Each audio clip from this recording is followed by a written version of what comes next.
Hello friends, this is Abhas. Welcome back to our channel Unit Square. Today we will learn one of the simplest sorting technique, that is bubble sort. Although this sorting technique takes more running time compared than other sorting technique if the array is not at all sorted or sorted in reverse order. But if the array is already sorted or almost sorted, then bubble sort gives the best performance compared than other sorting techniques. So now let's try to learn bubble sort. Now let's see the bubble sort with one example. In the example, we have one input array which contains 10, 4, 43, 5, 57, 91, 45, 9 and 7. So there are 9 elements. So first we will try to understand the logic behind the bubble sort. So the main logic is to compare the adjacent element. If the adjacent element are not in the sorted manner, then we will swap the element. So now let's try to understand. Suppose here we have two elements 10 and 4. So we will compare 10 with 4. So 4 is smaller, so there is a need of swap. So 4 will come in place of 10 and 10 will come in place of 4. After that 10 is here, so we will compare 10 with 43. So 10 is smaller than 43, so there is no need to swap. After that we will compare 43 to 5. So there is a need of swap because 5 is smaller than 43. So 5 will come in place of 43 and 43 will come in place of 5. After that 43 now here, then we will compare 43 with 57. So there is no need of swap. So we will not make any swap. After that we will compare 57 to 91. So there is no need to swap because 91 is greater than 57. After that we will compare 91 to 45. So 45 is smaller than 91. So 45 will come in place of 91. So there is a swap. So 91 is now here. After that we will compare 91 to 9. So 9 is smaller, so 9 will come in place of 91 and 91 will come here in place of 9. After that 91 we will compare to 7. So 7 is smaller, so 7 will come in place of 91 and 91 will come in the last. So after the one pass we can observe that 91 is at the last place. So after the first pass of the bubble sort, the greatest element will come in the last. So this is the logic behind the bubble sort. Now we will see how it is working. So we will see how the first pass of the bubble sort works. Now let's see all the swaps involved in the first pass. So in the first pass 10 will swap with the 4 because 4 is smaller than 10. So in the first pass, first swap will be 4 to 10. So 10 will come here. After that all the element will be same, 43, 5, 57, 91, 45, 9 and 7. In the second we can see that we will compare 10 to 43. So there is no need of swap because 10 is lesser than 43. So all the elements will be in the same order, 4, 10, 43, 5, 57, 91, 45, 9 and 7. In the first step we have swapped 4 to 10 and in the second step we have swapped 10 and 43. Here we didn't make any swap because there was no requirement, but the comparison was made between 10 and 43. In the third step we will compare 43 to 5. So 5 is smaller, so there is a need of swap. So we will make a swap, 4, 10, 5, 43, 57, 91, 45, 9 and 7. So here the swap happened. After that in the fourth step we will compare 43 to 57. So there is no need of swap because 57 is greater than 43. So we can write 4, 10, 5, 43, 57, 91, 45, 9 comma 7, and we have compared the 43 to 47. In the fifth step, we will compare 57 to 91. So there is no need of swap again because 91 is greater than 57. So we will not make any swap. So we can write 4, 10, 5, 43, 57, 91, 45, 9, 7, and we have made the comparison between 57 and 91.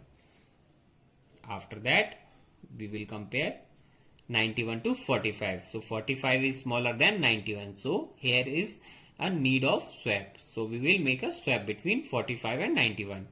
So 4, 10, 5, 43, 57, and there is a need of swap. So we will make a swap. 45 will come here and 91 will come here, then 9, then 7, and we have done the swapping between 45 and 91. After that, we will compare 91 to 9. So there is a need of swap. So we will make a swap here. 4, 10, 5, 43, 57, 45, and 9 will come here. After that, 91, 7. So we have done the swapping between 9 and 91.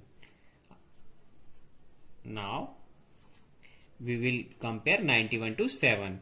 So 91 is greater. So there is a need of swap. So we will make a swap. 4, 10, 5, 43, 57, 45, 9, 7, and 91. So here we can clearly see that 91 is the greatest element and it is now at the last place.